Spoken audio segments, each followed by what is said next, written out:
আসসালামু আলাইকুম। নবম শ্রেণীর শিক্ষার্থীরা, আমি আবির। এখন আমি তোমাদের সাথে নবম শ্রেণীর খ সেটের বিজ্ঞান কোশ্চেনটি নিয়ে আলোচনা করব। তো তোমরা যাদের খ সেটে এক্সাম হচ্ছে তারা তো জানোই যে খ সেটের কোশ্চেন থেকে তোমাদের 100% কমন আসে। এখন আমি তোমাদেরকে খ সেটের সিকিউ এবং এমসিকিউ সবগুলা দেখাই দিব যেন তোমরা এখানে ভালো একটা রেজাল্ট করতে পারো। তো ক নাম্বার দেখো, ১ নাম্বার যে ক নাম্বার কোশ্চেন হচ্ছে, ক নাম্বার হচ্ছে ফল শর্করা কাকে বলে? খ নাম্বার ভিটামিন দেহের জন্য প্রয়োজনীয় হয় কেন ব্যাখ্যা করো। তারপর আসে ২ নাম্বার কোয়েশ্চেনের মধ্যে ক নাম্বার বলছে ভরসূচি কাকে বলে? খ নাম্বার তামাকজাত দ্রব্য সেবনে ক্যান্সার সৃষ্টি হয় কেন ব্যাখ্যা করো। ৩ নাম্বার বলছে ছোটনাঙ্গ কাকে বলে? খ নাম্বার হচ্ছে সাগরের পানি কি বিশুদ্ধ? ব্যাখ্যা করো। তারপর আসে ৪ নাম্বার। ক নাম্বার বলছে পাচন প্রক্রিয়া কাকে বলে? খ নাম্বার বলছে মাছের জন্য অপরিহার্য ব্যাখ্যা করো। ঠিক আছে? মাছের জন্য পানি অপরিহার্য ব্যাখ্যা করো। তারপর দেখো এই যে দেখো যে এই তো ৪ নাম্বার কোয়েশ্চেন মধ্যে আমরা দেখলাম, তো এখানে দেখো রক্ত নিয়ে কোয়েশ্চেনটা আসছে। ক নাম্বার হচ্ছে সিরাম কাকে বলে? খ নাম্বার অ্যান্টিবডি বলতে কি বোঝায়? ঠিক আছে? তো গ তোমরা ভালোভাবে পইড়া নিবা। তারপর দেখো ৬ রক্ত কাকে বলে? খ নাম্বার রক্ত কিভাবে জমাট বাঁধে ব্যাখ্যা করে। যে দেখো এখানে একটা হার্টের ছবি দিছে আর বাকি হচ্ছে গিয়ে কোয়েশ্চেন।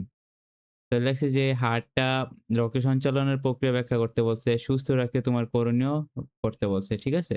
তারপর দেখো ৭ নাম্বার জীবাশ্ম কাকে বলে? তারপর লিমুলাস একটি জীবন্ত জীবাশ্ম ব্যাখ্যা করো। ঠিক আছে? তারপর দেখো ৮ সমবৃত্তি অঙ্গ কাকে বলে? কিভাবে জীবনের আবির্ভাব ঘটেছিল? ওকে? তারপর দেখো এখানে যে তোমাদের সংক্ষিপ্ত কোয়েশ্চেন গুলা আছে এগুলা তোমরা চাইলে সবগুলা স্ক্রিনশট নিয়ে নিতে পারো। আশা করি তোমরা এগুলা পারবা। সবগুলো স্ক্রিনশট তোমরা সুন্দরভাবে নিয়ে নিও। তারপরে দেখো এখানে এমসিকিউ গুলা দেখো। এখানে এমসিকিউ গুলা সুন্দরভাবে সাজানো আছে। কোনটি খাদ্যের সহায়ক উপাদান? মধুতে নিচের কোনটি থাকে? দেখো এখানে কোয়েশ্চেন গুলো দাগানো আছে। কিন্তু আমি বলব তোমরা এগুলা নিজেরা খুঁজা নিবা। এগুলা নিজেরা মিলাই নিবে। এখানে মনে করো কিছু ঠিক আছে আর কিছু ভুল আছে। এইটা আমি যদিও নিজে সলভ করি নাই। আমি যার থেকে কোয়েশ্চেনটা আমি কালেক্ট কইরা নিছি, তার এই কোয়েশ্চেনটা তার মাধ্যমে সে হয়তো এক্সাম দেওয়ার সময় দাগাইছিল। কিন্তু এটা তোমরা চেক কইরা নিবা যে এটা 100% ঠিক কিনা। ঠিক আছে? তো তোমরা নিজেরা যেহেতু চেক করবা আর এইগুলার সাথে মিল হইব না আমি বলতাছি না, কিন্তু এগুলা মিল হইব, তাও তোমরা কি করবা?